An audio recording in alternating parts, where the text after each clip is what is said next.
Jérusalem, vous avez environ, je crois, 20% d'étudiants arabes israéliens. Donc on se disait logiquement, ils ne vont pas mettre une bombe dans un endroit pareil quand même.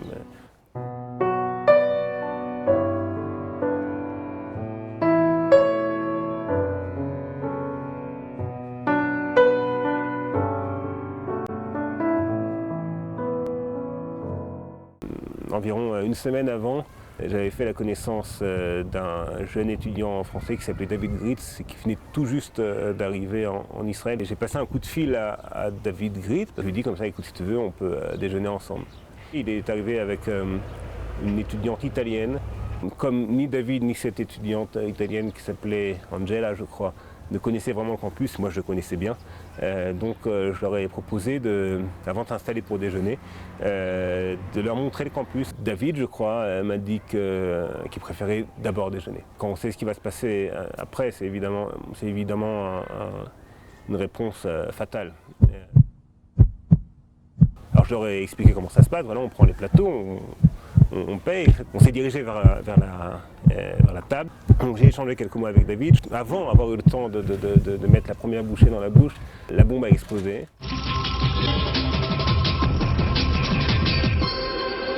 Le mouvement islamiste palestinien a frappé Israël en plein cœur. Une bombe a explosé dans la cafétéria de l'université hébraïque de Jérusalem.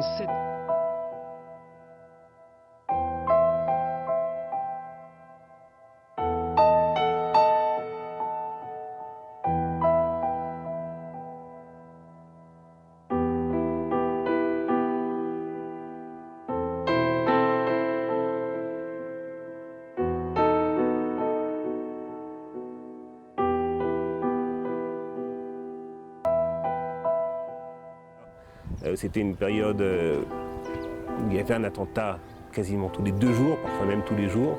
Mais l'université, c'était l'un des rares endroits où je me sentais en sécurité, justement. C'était l'un des rares endroits où je me sentais en sécurité, naïvement. Au moment de l'explosion, j'ai compris ce qui se passait. Et j'ai dit, c'est pas possible, c'est pas vrai. Ça, je m'en rappelle très bien, c'est les mots que j'ai prononcés. Et on a tous connu un destin, chacun de nous trois a connu un destin très différent. Puisque moi-même j'ai été blessé grièvement. Angela, l'étudiante italienne, a été blessée légèrement et David est mort sur le coup. עוד לגימה קטנה של מים ממעייני החוכמה תביא להם את התקווה ארים ראשי אשא עיניי אל ההרים במרחקים וקולי יישמע כזעקה כתפילת האדם וליבי יקרא מאין יבוא עזרי. Par la suite, lorsqu'on m'a dit qu'il avait été tué sur le coup, ça ne m'a pas surpris. Enfin, je ne voulais pas me dire, voilà, il est mort, quoi. Mais je l'ai vu tomber. Et d'ailleurs, je me suis dit que c'était un attentat, que j'étais blessé à la jambe et que très probablement ma jambe, mon pied avait été sectionné parce que je ne le sentais plus. Voilà. Je sentais qu'il pendouillait comme ça, comme un fil. Que non seulement j'étais blessé grièvement au pied, mais également à la poitrine. Et donc là, évidemment, danger de mort. Et donc j'ai été opéré pendant une dizaine d'heures. Alors des gens de France dont je n'avais pas de nouvelles depuis des années sont rentrés en contact avec moi. Énormément de gens en Israël de tous les domaines de ma vie, que ce soit les activités professionnelles, les études, tout le monde venait me voir. Et j'avais besoin de ça parce que c'était vraiment une période difficile à la fois physiquement parce que je souffrais et psychologiquement. Mais pas une seule seconde, j'ai envisagé de quitter Israël.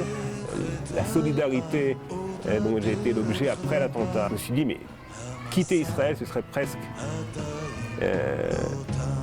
leur être infidèle. לא קלה היא לא קלה דרכך